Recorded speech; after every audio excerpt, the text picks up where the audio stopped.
બગદાણા ગામની જે ઘટના નવનીતભાઈ બાલદિયા સાથે બની છે એના અનુસંધાને આજે ખબર અંતર પૂછ્યા એમના ને એમની સાથે મુલાકાત કરી તો તે દરમિયાન જાણવા મળ્યું કે જે એમને મારવામાં આવ્યો છે એમાં ખાસ કરીને સામેવાળા પૈસાવાળા અને પોલિટિશિયનના ભાગરૂપે હોય તો પોલીસ દ્વારા એની જે યોગ્ય તપાસ થવી જોઈએ એ હજી નથી થતી કે જે મુખ્ય આરોપી લગન આજે 7મા દિવસે 6ઠા દિવસે પણ પોલીસ પહોંચી શકી નથી, જે સ્પષ્ટપણે જણાવે છે.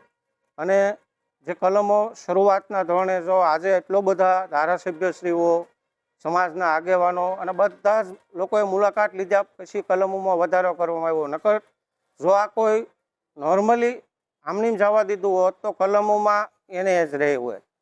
એટલે આ ગુજરાતમાં જ્યારે બંધારણમાં કહેવામાં આવે છે સમાન અધિકારો, ત્યારે એક બાજુ સૈતર વસાવા તમે જુઓ ગુજરાતના એક ખૂણે ને એક ખૂણે એણપા જુઓ તો એક બાજુ કેટલી હાર્ડલી અને સ્ટ્રિક્ટલી કલમો લગાડવામાં આવે છે અને એક બાજુ જ્યારે કોઈ ગરીબ માણસનો દીકરો હોય છે ત્યારે કોઈ એના માટે ભેગું થતું નથી.